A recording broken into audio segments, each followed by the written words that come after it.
about the acquired immunity.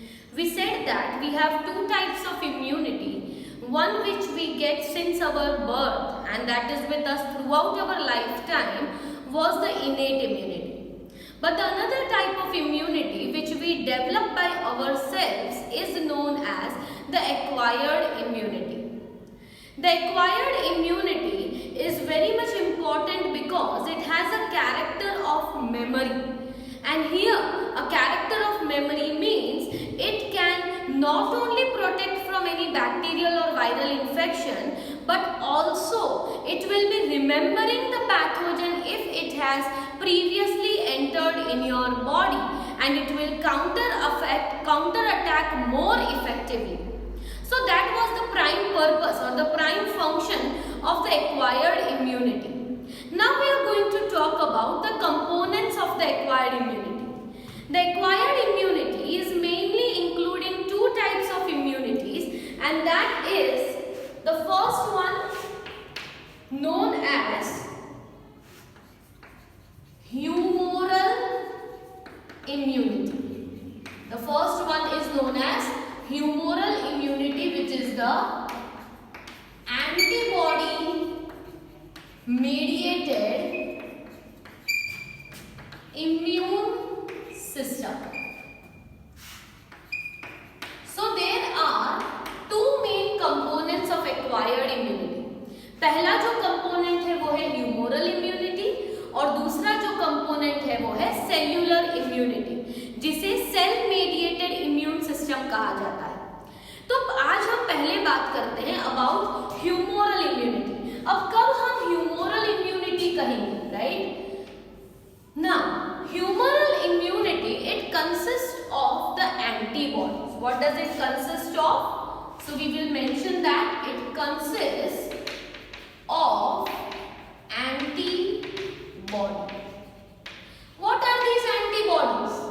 Antibodies are the proteins that our immune system will make against the antigen.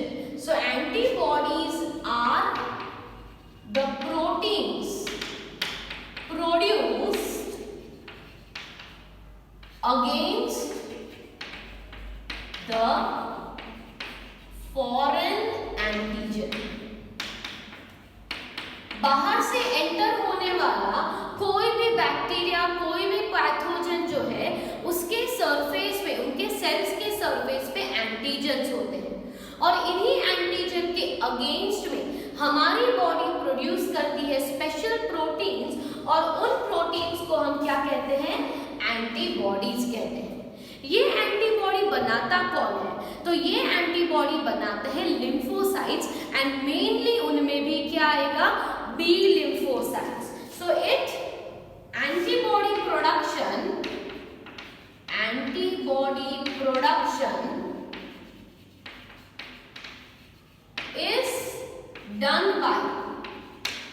is done by which cells?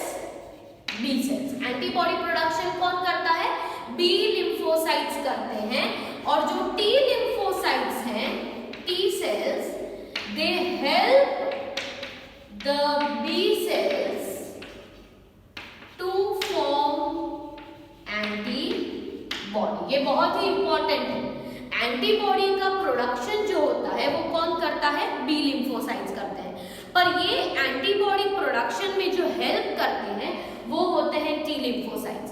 So B lymphocytes can work only if there is presence of T lymphocytes to make them work. Okay? तो यहाँ पे humoral immunity मतलब क्या? कि ये एक ऐसी immunity है जिसमें एंटीबॉडी प्रोडक्शन होने वाला है और वो एंटीबॉडी बी सेल्स बनाने वाले हैं with the help of the T cells.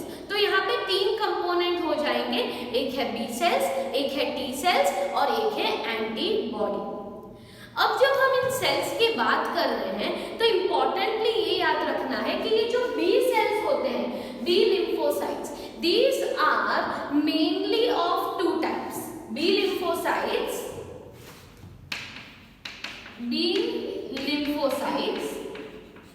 Are of two types.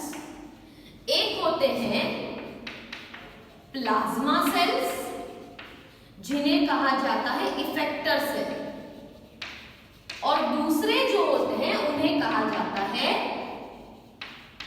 Memory cells. दो तरह के सेल्स होते हैं, एक होते हैं प्लाज्मा सेल्स और एक होते हैं मेमोरी सेल्स। अब प्लाज्मा सेल्स और मेमोरी सेल्स में क्या डिफरेंस है? तो देखिए यहाँ पे बी जो लिम्फोसाइट है, ये बी सेल्स के सरफेस पे होता है एक एंटीजन रिसेप्टर। क्या होता है इसके सरफेस पे? ये मान लीजिए कि ये है बी सेल, तो बी सेल जो है, बी लिम्फोसाइट जो है, उसके सरफेस पे ये स्पेशलाइज्ड रिसेप्टर है और इन रिसेप्टर्स को कहा जाता है एंटीजन रिसेप्टर। ये एंटीजन क्या होगा? तो बाहर से एंटर होने वाला जो पैथोजन है वो है एक एंटीजन, और जब ये एंटीजन इस सरफेस पे अटैच होता है या एंटीजन अटैच हुआ तो बी सेल्स जो है वो एक्टिवेट हो जाते हैं, right? So on the attachment as the foreign antigen attaches the receptor of antigen on B cells. B cells के पास क्या है? Antigen receptor, right? तो रिसेप्टर पे जब एंटीजन अटैच होता है, immediately the B cells get activated. B cells क्या हो जाएंगे?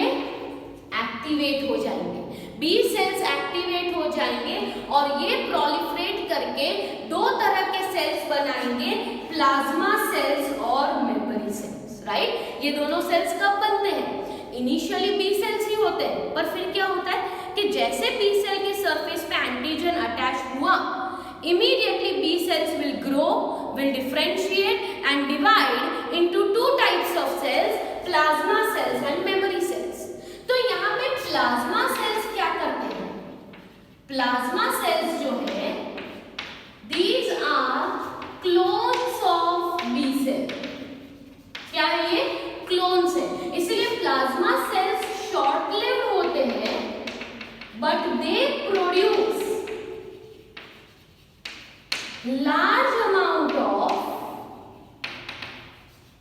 antibody in short time.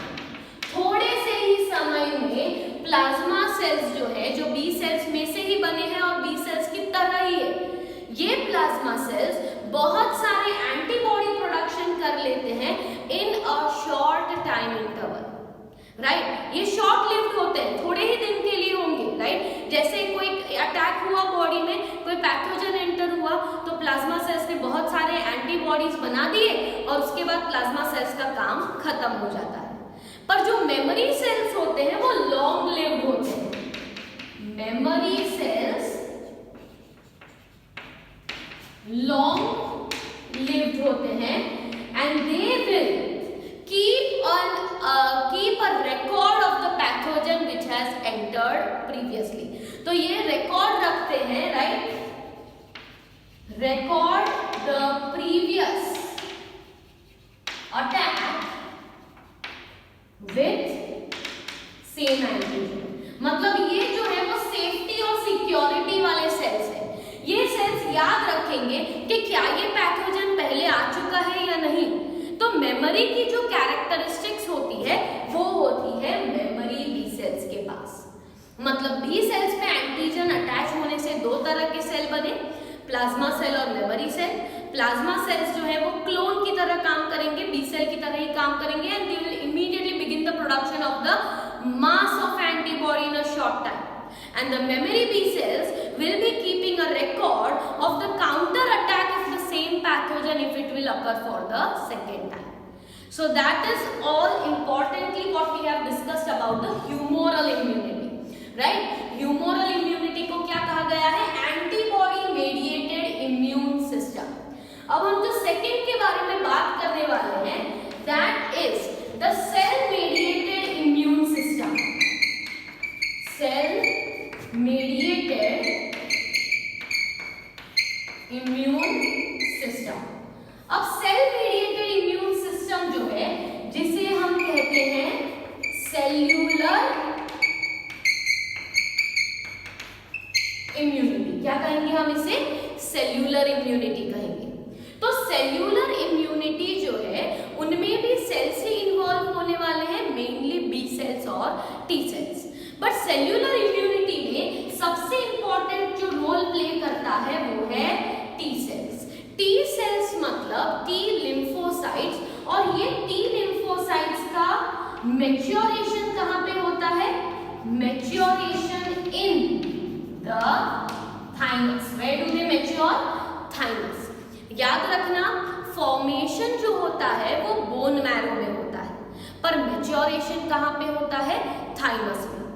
ये जो मैकेनिज्म है जिसमें बी और टी सेल्स बनते हैं in your bone marrow, so formation of the cells of the immune system in the bone marrow is known as haematopoiesis. इसे कहा जाता है हिमेटोपोइसिस। सो हिमेटोपोइसिस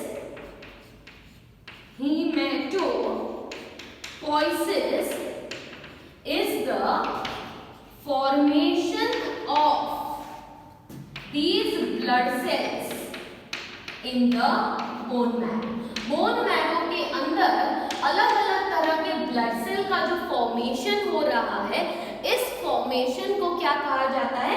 हिमेटोपोइसिस कहा जाता है। अब ये जो बी सेल्स और टी सेल्स बने, उनमें से बी सेल्स फॉर्म भी बोन मैरो में होते हैं और मैच्योर भी बोन मैरो में होते हैं, पर जो टी सेल्स हैं ये फॉर्म बोन मैरो में होते हैं पर मैच्योर कहाँ पे होते हैं? थाइमस में। ये टी सेल्स जो होते हैं उनके दो मेनली फंक्शंस होते हैं, इफेक्टर और regulator. Okay, so T cells have two main functions, effector function and regulatory function. Effector function मतलब क्या? तो टी सेल्स जो है वो मेनली क्या काम करते हैं? साइटोलाइसिस। साइटोलाइसिस मतलब जो फॉरेन बैक्टीरिया या पैथोजन एंटर हुआ है उसकी सेल्स को कंप्लीटली उसके मेम्ब्रेन को ब्रेक कर देना, राइट? वो फंक्शन को साइटोलाइसिस कहा जाता है। तो इफेक्टिव होते हैं क्योंकि वो प्लाज्मा मेम्ब्रेन जो होती है बैक्टीरिया की, उसे ही रप्चर कर लेते हैं, उसे ही ब्रेक कर लेते हैं। तो breaking the cell walls and plasma membrane of the cells is the function called cytolysis, which is what? Effector function. दूसरा इफेक्टर फंक्शन क्या है कि they are also responsible for regulating the activity of B cells. B cells की activity को भी ये regulate करते हैं, एंटीबॉडी प्रोडक्शन को भी ये रेगुलेट करते हैं, इसीलिए ये इफेक्टर है।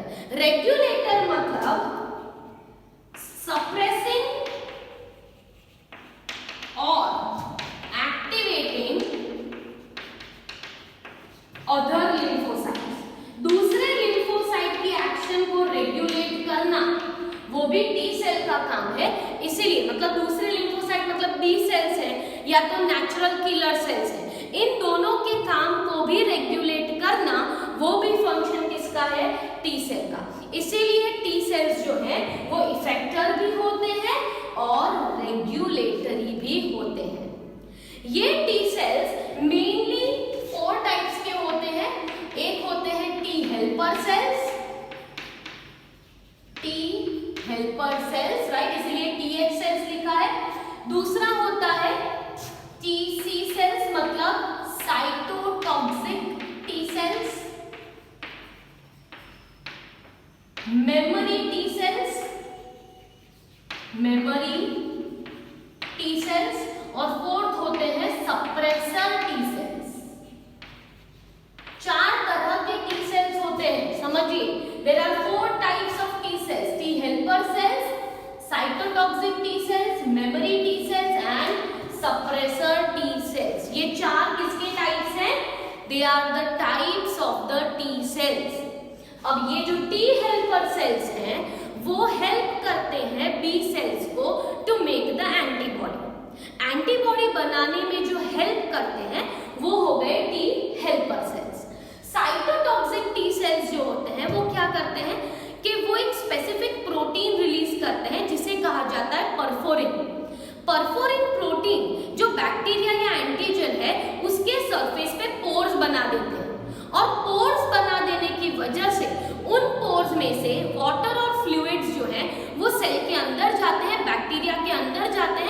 अल्टीमेटली बैक्टीरिया जो है वो स्वेल हो जाता है एंड इट गेट्स किल्ड।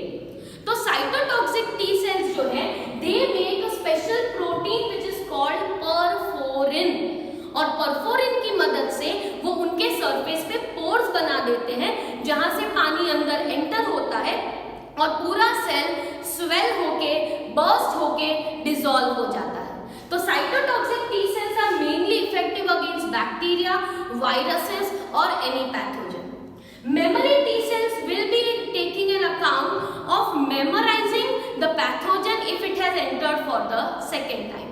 उन्हें याद रखने का काम है कि क्या ये पैथोजन पहले एंटर हुआ है या नहीं, वो फंक्शन होता है मेमोरी टी सेल्स का। और लास्टली सप्रेसर सेल्स जो है they will be suppressing the role of the other lymphocyte. अगर बी सेल्स का एंटीबॉडी प्रोडक्शन कम करना है या ज्यादा करना है तो कम करने के लिए जो रिस्पॉन्सिबल है वो है सप्रेसर सेल। ये हेल्प करते हैं कि एंटीबॉडी सेल्फ सेल्स के सामने तो नहीं बन रही ना, they will take an account that whether the antibody is produced against a foreign antigen or self antigen, और अगर सेल्फ एंटीजन के सामने एंटीबॉडी बन रही है तो उसे इनहिबिट करने का काम किसका है, सप्रेसर टी सेल्स। तो इसी तरह जब हम सेल मेडिएटेड इम्यून सिस्टम की बात करते हैं तो हम मेनली टी सेल्स का रोल प्ले में लेते हैं, और टी सेल्स जो है they can be helper, they can be cytotoxic, they can be memory, or they can be suppressor T cells. Whereas B cells can be either two types, plasma B cells and memory B cells. So that was all about components of acquired immunity. In the next class we will talk about types of acquired immunity.